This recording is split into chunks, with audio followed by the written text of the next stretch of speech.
Bonjour et bienvenue dans cette nouvelle émission d'Astro Vidéo. Vous avez remarqué qu'il y a eu un petit peu de battement, c'était le temps de transfert pour les vacances. Nous sommes le 11 août 2015 et j'ai des bonnes nouvelles à vous annoncer à tous les signes. Alors déjà, il y a des grandes choses qui se sont passées. On a Jupiter qui est juste à 0 degré, 0, 0 de la Vierge. Ça veut dire que quand une planète comme ça est sur la pointe de deux maisons, on appelle ça la cuspide d'une pointe de maison. Donc, il y a aussi bien l'énergie du Lion que l'énergie de la Vierge. C'est pile poil, on est vraiment sur la fin. Donc, les gens qui naissent aujourd'hui auront, on peut pas dire qu'ils soient Lion ou du signe de la Vierge. Donc, ça va être un petit peu compliqué puisqu'ils vont récupérer les qualités et les défauts des deux signes. Alors, ça c'est le premier point. Donc, Jupiter est toujours non loin de Vénus qui est rétrograde mais qui recule par rapport à lui. Donc Vénus est bien elle dans le signe du Lion et on a Mercure qui lui est bien dans la Vierge, bien installé. Alors les trois, Vénus, Jupiter et Mercure sont en carré à Saturne et Saturne est à la toute fin du Scorpion. Alors ça peut bloquer par exemple pour les engagements. Vénus c'est quand même un karma affectif aussi, c'est peut-être aussi un manque de diplomatie, il peut y avoir, quand c'est mal aspecté, ça peut inciter à la vulgarité, aux excès, hein. On va dire comme Jupiter c'est déjà la planète des excès, il peut y avoir des excès de sensualité. Donc ça peut être intéressant de voir comment ça évolue cet été. Ça peut être chaud, hein, c'est quand même aussi dans le signe du Lion. Donc il peut y avoir des débordements de sexualité avec panache. Bon, c'est tout un programme.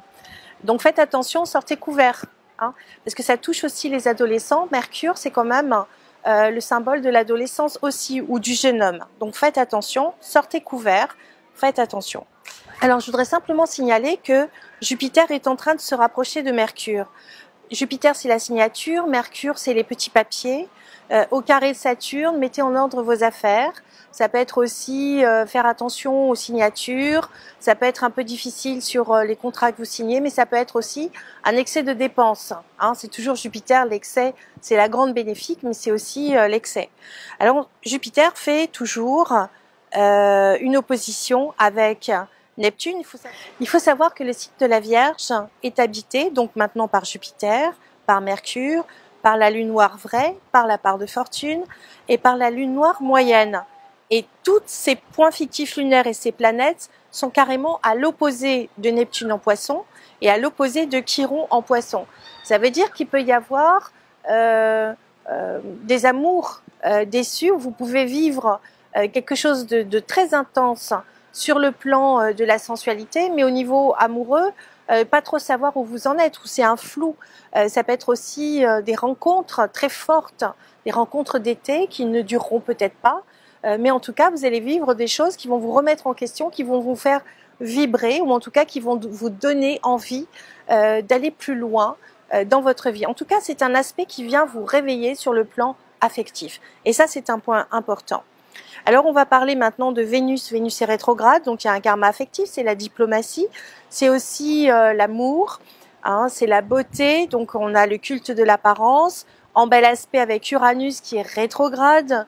Dans le signe du Bélier, il peut y avoir des rencontres qui sont hors normes, des rencontres qui sont anticonventionnelles, des amours illicites hors mariage ou tout simplement d'âme sœur à âme sœur. Ça veut dire que l'amour ne choisit pas son sexe tout simplement. Donc il peut y avoir des expériences intéressantes à vivre dans ce domaine-là. On a le soleil en Lion, c'est toujours l'anniversaire des Lions, on les salue au passage. Et là, c'est en bon aspect. Le soleil est à 18 degrés, Uranus est à 20 degrés. Uranus recule, le soleil avance. Ils vont pas tarder à être pile en bon aspect, en trigone, vous vous rappelez. C'est 120 degrés, c'est 30 signes, 30 degrés par signe, il y a 4 signes d'écart toujours. Et donc là, on peut se dire qu'il y a des retournements des situations très forts, très intenses. Et ça peut nous dire que si jamais vous aviez des problèmes liés à l'informatique par exemple, et ben ça va se résoudre, vous allez trouver une solution. Il y a bonne nouvelle aussi pour les béliers et les poissons, puisque Chiron, qui est dans le signe du poisson, est en très très bon aspect, ce qu'on appelle un semi-sextile, il y a 30 degrés d'écart, avec Uranus rétrograde en bélier. Donc là, il y a une capacité à se ressourcer, à se régénérer. Donc on va se dire que les vacances, un petit peu, c'est la porte ouverte à plein de débordements, mais aussi à une reprise de vos forces. Alors on en verra un petit peu plus pour demain. Et je vous dis à très bientôt pour une prochaine astro vidéo. Et puis aujourd'hui, je vais vous dire, voyons, qu'est-ce que je vais vous dire? Au revoir mes petites mouettes.